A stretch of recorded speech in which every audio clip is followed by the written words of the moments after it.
Los símbolos. De acuerdo con Carl Jung, el inconsciente se expresa principalmente a través de los símbolos.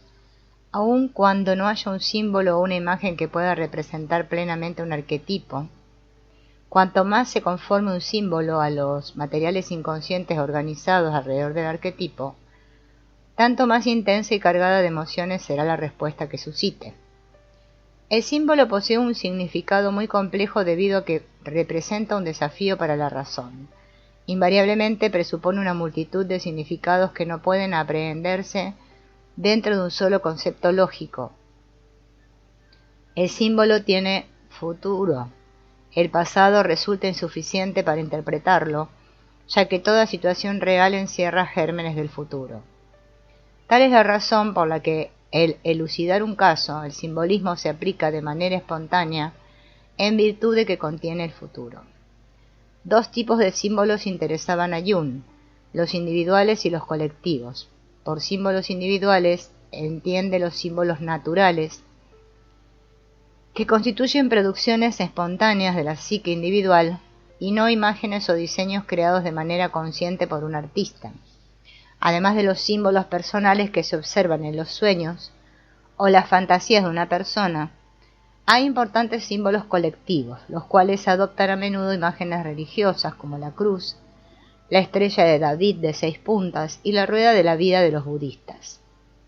Los términos y las imágenes simbólicas representan conceptos que no pueden definirse ni comprenderse totalmente. Los símbolos siempre encierran connotaciones cuyo significado nos resulta ambiguo o simplemente se nos escapa. Para Jung, el signo representa algo más, mientras que un símbolo, como el árbol, es algo en sí mismo, una cosa viva y dinámica. El símbolo puede representar la situación psíquica del individuo y es dicha situación en un momento determinado. La imagen activa. Jung valoraba el uso de la imaginación activa como un medio de favorecer la comprensión personal a través de la interpretación de los símbolos. Recomendaba a sus pacientes que pintaran, esculpieran o emplearan cualquier otra forma artística como método para explorar su interior. La imaginación activa no es fantasía pasiva, sino un intento de establecer, mediante los símbolos, un diálogo entre el inconsciente y el yo. La imaginación activa denota cualquier esfuerzo consciente por producir materiales relacionados directamente con los procesos inconscientes, por relajar los controles cotidianos del yo, sin permitir que el inconsciente ejerza un control total de las situaciones. El proceso de la imaginación activa difiere en cada persona. Algunos obtienen más beneficios del dibujo o de la pintura, mientras que otros prefieren usar imágenes conscientes, fantasías o alguna otra forma de expresión. Jung mismo echó mano de diversos recursos para explorar su propio inconsciente. Proyectó su casa de retiro en Bollingen de acuerdo con sus necesidades interiores y de acuerdo con su propio crecimiento añadía alas al inmueble. Ahí también pintaba murales, redactaba manuscritos en latín y en alfabeto gótico, que luego ilustraba y tallaba en piedra. Para Jung, los sueños desempeñan un importante papel complementario o compensatorio en el funcionamiento de la psique. Las variadísimas influencias a las que nos vemos sujetos en la vida consciente nos distraen y obligan a nuestras ideas a adoptar estilos que resultan inadecuados para nuestra personalidad e individualidad. La función general de los sueños consiste en restablecer el equilibrio psicológico, produciendo material onírico mediante el cual se recupera de una manera sutil el balance psíquico total. Jung consideraba los sueños como realidades vivas que para entenderse han de experimentarse y observarse cuidadosamente. Intentó develar la significación de los símbolos oníricos prestando una estrecha atención a la forma y el contenido del sueño, alejándose cada vez más de la dependencia psicoanalítica respecto de la asociación libre en el análisis de los sueños. Quizá la asociación libre exponga todos mis complejos, pero nunca el significado de un sueño. Para entender debo mantener la relación más estrecha posible con las imágenes oníricas. En el análisis, Jung remitía continuamente a sus pacientes a dichas imágenes, preguntándoles: ¿Qué dice el sueño? Puesto que los sueños contienen símbolos con más de un significado, no puede haber un sistema simple y mecánico para interpretarlos. Cualquier intento de análisis debe tomar en consideración las actitudes, las experiencias y el pasado del que sueña. Se trata de una empresa compartida entre el analista y el analizado. La persona que experimenta el sueño lo interpreta con la ayuda y la guía del analista. Aunque este último puede aportar una orientación decisiva, es el soñador, en última instancia, quien conoce el significado del sueño. Jeremy Taylor, una conocida autoridad en el análisis junguiano de los sueños, postula algunos supuestos básicos en torno a estos fenómenos. 1. Todos los sueños tienen por finalidad la salud y la integridad de la persona. Ningún sueño se limita a confirmar cosas que ya conoce la persona.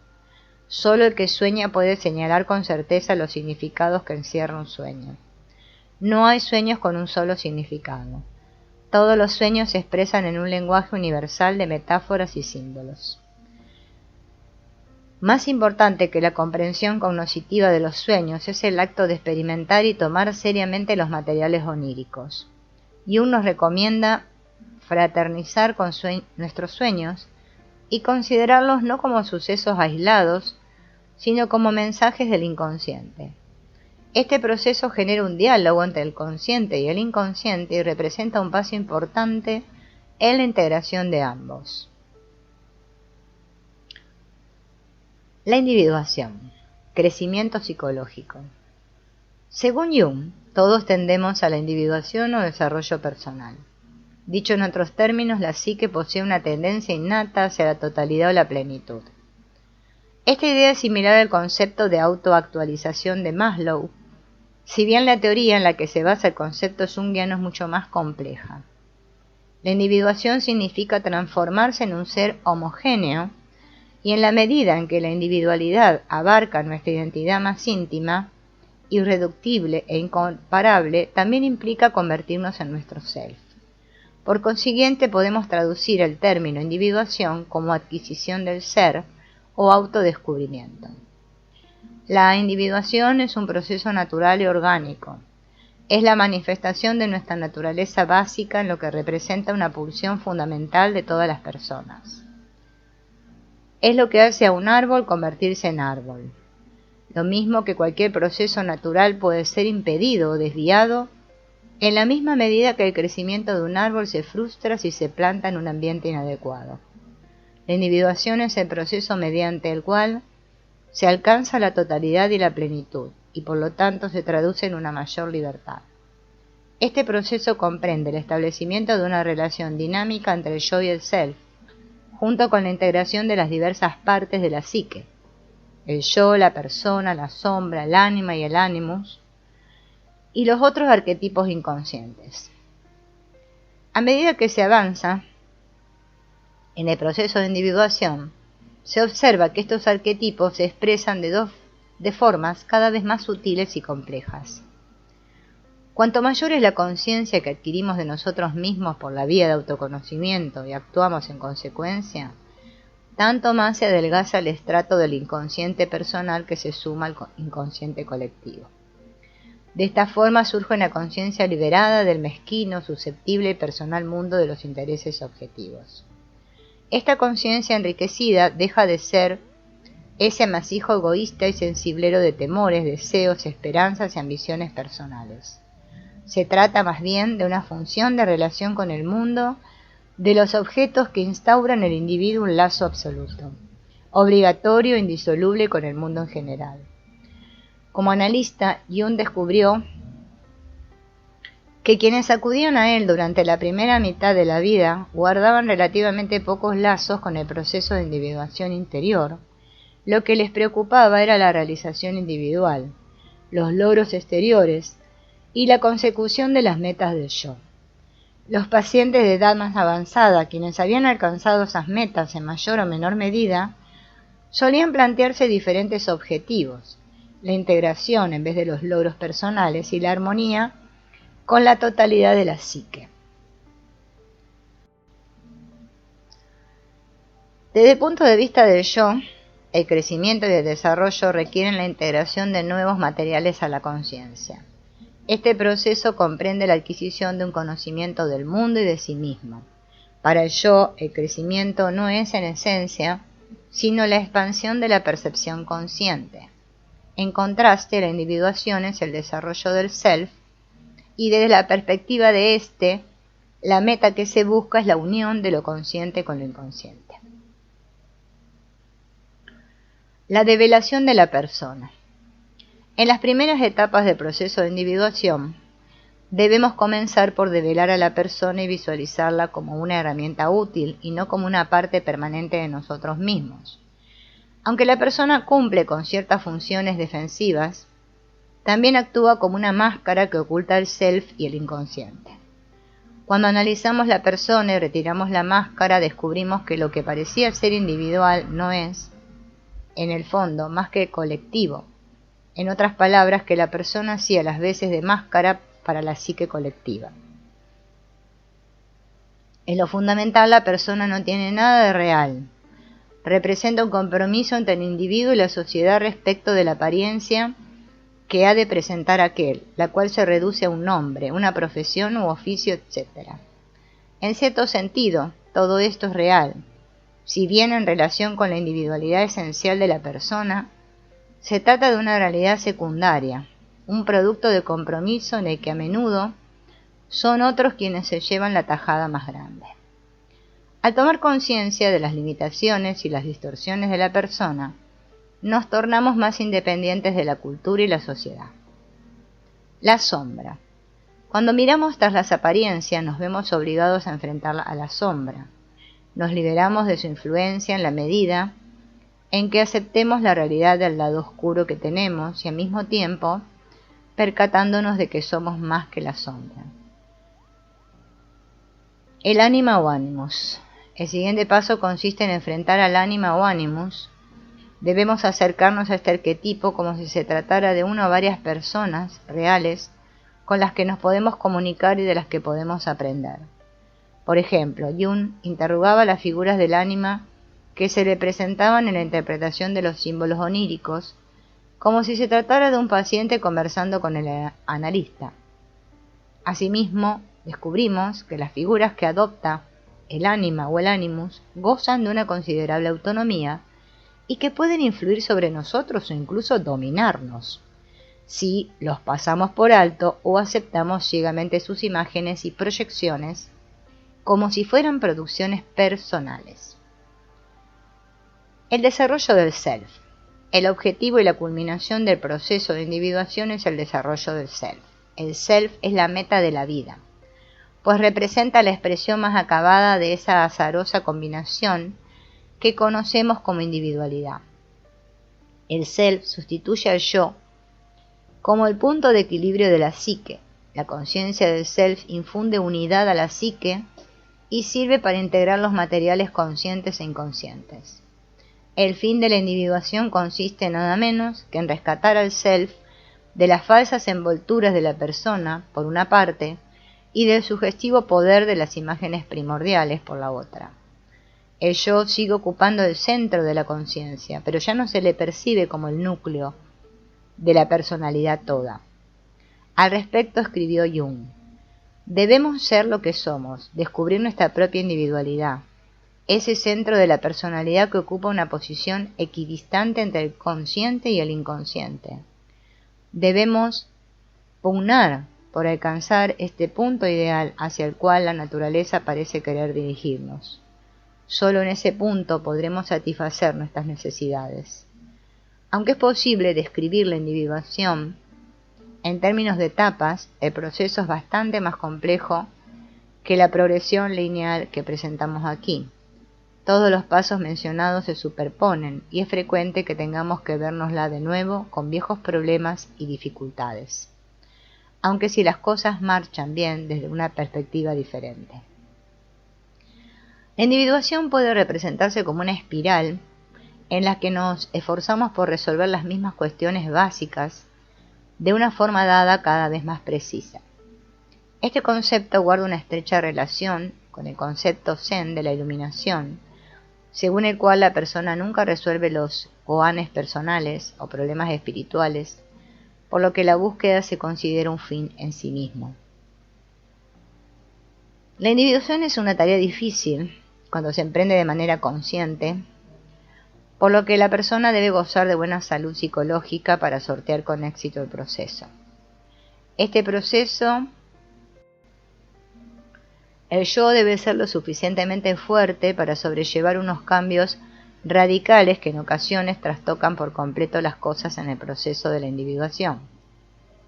Podríamos afirmar que el mundo entero, con sus miserias y su turbulencia, atraviesa por un proceso de individuación. La única diferencia es que casi nadie parece saberlo. La individuación no es ni mucho menos una cosa rara o el lujo de unos pocos elegidos. Quienes saben que atraviesan por dicho proceso se consideran afortunados, y ello se debe a que obtienen algún beneficio, a condición de que sean lo bastante conscientes. Este proceso debe su especial dificultad a que se trata de una empresa individual, realizada a menudo contra el rechazo o, en el mejor de los casos, la indiferencia de los demás. Jung escribe que a la naturaleza le importa muy poco que adquiramos un nivel de conciencia superior. Antes bien parecería que se empeña en que no llevemos a término tal cometido. Añádase a lo anterior que la sociedad no tiene en gran estima estas victorias de la psique, ya que sus premios se conceden a las realizaciones, no a los progresos de la personalidad, siendo estos reconocidos en la mayoría de los casos de manera póstuma. Cada etapa del proceso de individuación se acompaña de dificultades. En primer lugar, corremos el peligro de la identificación con la persona. Quienes incurren en tal identificación se esfuerzan por alcanzar la perfección, con lo cual pierden la capacidad de aceptar sus errores o debilidades, así como cualquier desviación de sus conceptos de self idealizados. Aquellos que se identifican totalmente con la persona suelen reprimir cualesquiera tendencias que no concuerden con su imagen personal y atribuyen a otros dichas conductas, es decir, asignan a los demás la tarea de asumir los aspectos de la identidad reprimida y negativa. La sombra también puede representar un obstáculo significativo para la individuación. La gente que no tiene conciencia de la sombra fácilmente da rienda suelta a sus impulsos destructivos sin siquiera reconocerlos como tales o sin percatarse de sus propios sentimientos negativos. En estas personas la tentación inicial de causar daño se racionaliza de inmediato debido a que no reconocen la presencia de tales impulsos. La ignorancia de la sombra puede traducirse en una actitud de superioridad moral y de proyección de los aspectos negativos sobre los demás. Por ejemplo, algunos de los que claman por la censura de la pornografía parecen fascinados por los materiales que quisieran prohibir. Incluso llegan a convencerse de la necesidad de escudriñar hasta el último detalle de toda la pornografía que caiga en sus manos para erigirse en censores eficaces. Enfrentar el ánima o el animus puede dar lugar al problema que implica relacionarse con el inconsciente colectivo. Entre los varones el ánima puede producir cambios o una susceptibilidad emocional repentina. Entre las mujeres el animus puede manifestarse en forma de opiniones rígidas e irracionales. El concepto junguiano del ánima y del animus no se reduce a una mera descripción general de la masculinidad y la feminidad. El contenido de uno y otro es el complemento del concepto consciente en el que nos tenemos, ya sea como hombres o mujeres, lo cual en la mayoría está determinado en gran medida por los valores culturales y la definición social de los papeles sexuales. El individuo expuesto a los materiales colectivos corre el riesgo de que éstos lo absorban. De acuerdo con Jung, este fenómeno adopta dos formas. Primero, tenemos la posibilidad de una infatuación del yo, en la que la persona se adjudica todas las virtudes y el conocimiento de la psique colectiva. La reacción contraria es la impotencia del yo. Ahí uno siente que no tiene control sobre la psique colectiva y adquiere una conciencia dolorosa de los aspectos menos aceptables del inconsciente, como la irracionalidad, las pulsiones negativas, etc. Como sucede en muchos mitos y cuentos de hadas, los obstáculos más grandes se encuentran poco antes de llegar a la meta. Al vérselas con el ánima o el animus, se libera una gran cantidad de energía, la cual puede emplearse para fortalecer el yo en vez de canalizarla al desarrollo del self. Jung describe lo anterior como identificación con el arquetipo de la personalidad del maná. Maná es un vocablo melanesio que designa la energía o el poder de maná de la persona, que emana de la persona, los objetos o los seres sobrenaturales. Se trata de una energía con propiedades ocultas o mágicas. El yo se identifica con el arquetipo del sabio, del hombre sagaz que lo sabe todo. Este síndrome menudea entre los profesores universitarios de edad avanzada, por ejemplo. La personalidad del maná debe su peligrosidad a que representa una exageración del propio poder. Las personas que se estancan en esta etapa interna intentan ser más a la vez que menos de lo que son en realidad. Más porque suelen creer que han alcanzado la perfección, la santidad y hasta la divinidad. Pero en realidad son menos, ya que han perdido el contacto con su humanidad esencial y con el hecho de que nadie es infalible, inmaculado ni perfectamente sabio.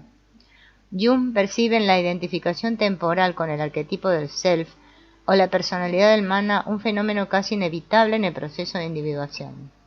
La mejor defensa contra la infatuación del yo es recordar nuestra humanidad esencial, así como no perder de vista la realidad de lo que se puede y se debe hacer, no de lo que se debería hacer o ser. En sus abundantes escritos, Jung no se ocupa de manera explícita de la importancia del cuerpo, pero todo parece indicar que prefirió dirigir sus esfuerzos al análisis de la psique. Para él los procesos físicos son relevantes en la medida en que sean representados en la esfera psíquica. El cuerpo físico y el mundo exterior solo pueden conocerse como experiencias psicológicas. Mi principal preocupación es la psique misma, con lo cual hago a un lado el cuerpo y el espíritu. Para mí, cuerpo y espíritu son meros aspectos de la realidad de la psique. La experiencia psíquica es la única experiencia directa. El cuerpo es tan metafísico como el espíritu. Para Jung, lo realmente importante es la experiencia del cuerpo. Jung insiste en que la individuación es, en lo esencial, un esfuerzo personal. Sin embargo, también se trata de un proceso que se desenvuelve a través de las relaciones con otras personas. Como nadie puede tomar conciencia de su individualidad a menos que se relacione con sus semejantes, de manera estrecha y responsable, no podrá acusarse a nadie de egoísmo por intentar hallarse. La única forma de descubrirse es mantener una relación profunda e incondicional con alguien más, o mejor aún, con muchas personas, con las cuales pueda compararse y entre las cuales pueda reconocerse a sí mismo. La interacción social es importante en la formación y en el desarrollo de las principales estructuras de la personalidad: persona, sombra, ánima y ánimos. Los contenidos de las experiencias sociales ayudan a determinar las imágenes y los símbolos específicos relacionados con cada una de las estructuras. Al mismo tiempo, estas estructuras arquetípicas elementales moldean y guían nuestras relaciones sociales. Jung creía que la voluntad individual es un avance humano relativamente reciente. En las culturas primitivas, los ritos, como las danzas de la caza, inducen en los miembros de la tribu la disposición a la acción, un estado que sustituye la voluntad de poderío moderna. Jung define la voluntad como la energía de que dispone la conciencia o el yo. La adquisición de la voluntad se asocia con el aprendizaje de los valores culturales, de las normas morales, etc. La voluntad solo puede actuar sobre el pensamiento consciente y la acción. De ahí que no afecte directamente los instintos ni otros procesos inconscientes, aun cuando ejerce una influencia indirecta sustancial sobre dichos procesos por medio de los actos conscientes. Jung pone de relieve el papel decisivo que debe desempeñar el estudio de las emociones en la psicología. La psicología es la única ciencia que tiene que tomar en consideración el factor del valor, es decir, el sentimiento, ya que éste representa el vínculo entre los fenómenos físicos y la vida. Es por esta razón por la que se reprocha a la psicología el no ser científica. Empero, lo que no entienden quienes así expresan es la necesidad científica y práctica de brindar la debida consideración al sentimiento. Los materiales psíquicos que se relacionan directamente con los arquetipos suelen despertar emociones intensas, incluida la reverencia. Cuando Jung aborda el tema de los símbolos, no escribe acerca de palabras vacías o formas vacías, sino realidades poderosas y vivas, sobre las cuales muchos basan su vida y por las que muchos han muerto. Según Jung, la emoción es la fuerza en que se basa el proceso de individuación. La emoción es la principal fuente de conciencia. Todos los cambios interiores reales poseen un elemento emocional. Para Jung, la palabra intelecto alude a los procesos dirigidos y conscientes del pensamiento. A tal efecto distingue el intelecto de la intuición, la cual recurre constantemente a materiales inconscientes. El intelecto desempeña un papel importante, aunque no decisivo, en el funcionamiento psicológico. Jung insiste en la imposibilidad de un entendimiento puramente intelectual. La psicología que se limita a satisfacer las necesidades intelectuales nunca podrá ser práctica, ya que la totalidad de la psique no puede aprehenderse solo con el intelecto. El intelecto rinde sus mejores frutos cuando se ejerce junto con el sentimiento y la intuición.